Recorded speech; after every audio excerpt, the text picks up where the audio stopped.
Hello! Magandang good morning! BSED Filipino 3-1 at 3-2! So, kumusta na kayo, class? Matagal-tagal na rin nung tayo ay huling nagkita, no? So, ngayon ay welcome sa aking YouTube channel. Garbosa! Welcome sa ating virtual recorded online class ngayong araw, no? So, noong nakaraang tagpo ay tinalakay natin ang tungkol sa sanaysay. Tinalakay natin ang tungkol sa lakbay sanaysay, tinalakay natin ang tungkol sa sanaysay na nangangatwiran, tinalakay natin ang mga uri, mga elemento ng sanaysay, no? Ngayon ay panibagong talakayan na naman ang ating tatalakayin. Ngunit, bago ko makalimutan, class, ay paki-comment sa ating comment section below kung anong oras nyo napanood ang recorded video na ito, no? So, paki-comment kung anong oras dahil yan ang magsisilbing attendance ninyo. Okay, maliwanag lang ba ang lahat? Kung gayon, ay dumako na tayo sa ating panibagong talakayan. Ngunit bago iyan, ay magkakaroon muna tayo ng isang laro na kung tawagin ay 4 picks, 1 word. No? Simple lang ang mechanics ng laro. 4 na larawan ang makikita nyo sa screen at tukuyin nyo lang kung ano ang isang salita na tinutukoy ng mga larawan na ito. So, paki-comment dyan sa comment section below dahil ang mga komento nyo, ang mga komento na inilagay nyo ay recorded para sa inyong puntos, no? So, magre-record pa rin ako ng mga puntos ninyo kaya mag-participate na sa ating comment section below, no?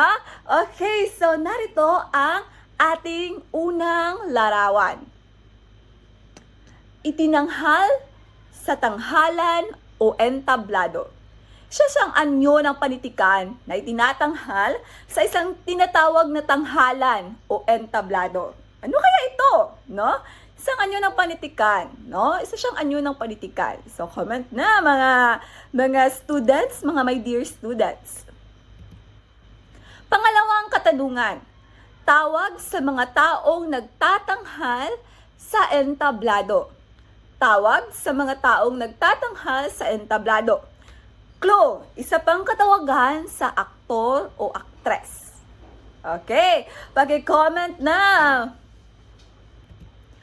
Pangatlo, pinakaunang panahon ng pinagmulan ng dula. Pinakaunang panahon ng pinagmulan ng dula. Clue, sa panahong ito ay nauuso ang ritual, no? Mga sayaw, mga alay, mga ganyan. Ganyan ang nangyari sa panahong ito. So, ano kaya to? Ano kaya siya? Anong panahon kaya siya? Comment na. Pang-apat na siguro ito. Layunin ng dula sa panahong ito na maipaglaganap ang Kristyanismo. So, ang mga mananakop sa panahong ito ay gustong ipalaganap sa Pilipinas ang Kristyanismo. Kaya sa pamamagitan ng isang dula, pinalaganap nila ang Kristyanismo. Anong panahon kaya ito?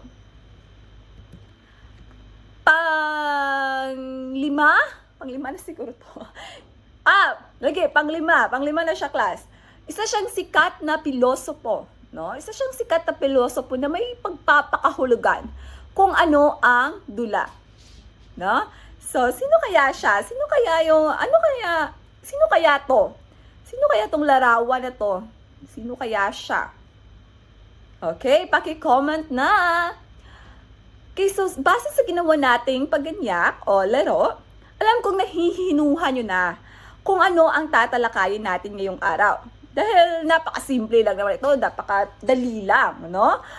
Okay, so ang tatalakayin natin ngayong araw ay ang tungkol sa kahulugan at kasaysayan ng dulang Pilipino, no? So tatalakayan natin kung ano ang dula, kung saan siya nagmula, ano ang kanyang pinagmulan, no? So narito ang ating layunin. Pagkatapos ng talakayan, ang mga mag-aaral ay inaasahang unang-una ay naipapaliwanag kung ano ang dula at naiisa-isa ang kasaysayan ng dula. Pangalawa, naipapakita ang pagpapahalaga sa dula sa kasalukuyang panahon sa pamamagitan ng pagbabahagi sa klase. So, paano ba nga ba magbabahagi sa klase? Gayong nasa virtual recorded class tayo. So, malalaman nyo mamaya. Okay, so pangatlo ay nakagagawa ng isang graphic organizer. So makakamtan lamang natin ng mga layuning ito kung nanonood kayo ngayon sa ating virtual recorded discussion at nagkokomento, mayroong partisipasyon sa pamamagitan ng pagbibigay ng inyong mga komento sa ating comment section below. Okay? Okay, so ano nga ba ang dula? Ano ba ang dula? Ayon kay Sebastian, ay nagmula noong unang taon ng pananakop ng mga Amerikano. No? So, bakit sa panahon ng pananakop ng Amerikano, gayong pwede naman na ito ay magsimula sa panahon ng katutubo? Dahil katutubo naman talaga ang naunang panahon, bago pa dumating ang mga mananakop. So, malalaman natin kung bakit sinabi iyan ni Sebastian maya-maya. Okay, so ayon naman kay Chongson, ang drama ay binubuo ng tanghalan, no? Bakit tanghalan? Dahil kapag ikaw ay nagdudula or nagsasagawa ng isang drama o dula, dapat ikaw yung nakikita, ikaw yung center of attraction, ikaw yung bida. Kaya dapat na ikaw ay magtanghal sa isang tinatawag na entablado o tanghalan. Maliwanag? Okay, kasunod ay mayroong iba't ibang kasuotan, no? Dahil kapag nagkaroon na ng pagbabago ng tagpuan, ang mga tauhan din ay nagbabago ng kasuotan. Dahil hindi naman pwedeng sabihin na sa sumunod na araw, sa loob ng bahay ni Judy, ay ganun pa rin ang suot mo mula ng kagabi. No? So parang ano ba tong karakter na to? Wala ba siyang ligo? No? Masasabi na yun ng mga nanonood. So para maging katotohanan siya ay mayroong pagbabago ng kasuotan. No? So ang pagbabago ng kasuotan class ay napakabilis. No? Kailangan na mangyari ang pagbabago ng kasuotan in a split of how many seconds lang. No? So, hindi siya dapat umabot ng minuto dahil kapag iyan ay nangyari, mayroong hanging, no? May hanging ang napapanood ng mga tao dahil ang isang dula ay, noong unang panahon, ang dula ay, live, no? So, para maging hanggang sa kasalukuyan naman, live pa rin naman yung mga dula na nagtatanghal, mga nasa theater play, no? So, para hindi sila mabitin, no? So, kailangan madalian, mabilisan, no? So, ganyan yung pagbabago ng kasuotan, no? Yan ay nasa mga wardrobe designer na, no? Sila yung bahala sa likuran, no? Tapos, mayroong script, no? Napaka-importante ng script class dahil ang script ay kapag na-miss o yung kausap mo na tao, hindi niya maalala yung script na para sa kanya, yung kausap niya ay wala na rin masasagot, no? Mawawala rin siya, pati siya mawawala. Dahil ang mga script na ito, class, kapag kasi may kausap ka sa dula, no? May pagpapalitan kayo ng salita, no? So, pag-uusap, may palitan kayo ng usapan, no? So, kapag nawala ang isang tao na yon, tapos yung kausap niya ay mayroong parang linya doon na tatatak sa kanyang isipan, yun yan yung cue niya para magsalita. Kapag hindi niya yun nasabi nung kausap niya, mawawala rin siya. So, ang overall ng dula ay mawawala ka na, no? So, napaka-importante na memorization sa dula. Pagkatapos, nandito naman tayo sa characterization at internal conflict, no? Ito ay ayon sa pagpapakahulugan lang naman ni Chongson.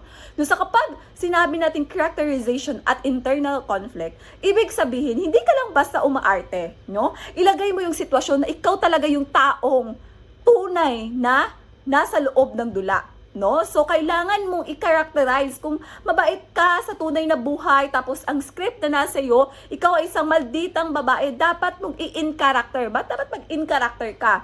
Upang, kapag napanood ito ng mga tao, masasabi nila na napakagaling mong artista, no? So, in character ka talaga, makatotohanan yung mga emosyon na lumalabas sa yung mga sinasabi at yung mga galaw, no? Makatotohanan. Ito ay isa sa mga pagpapahulugan na sinabi ni Chongson.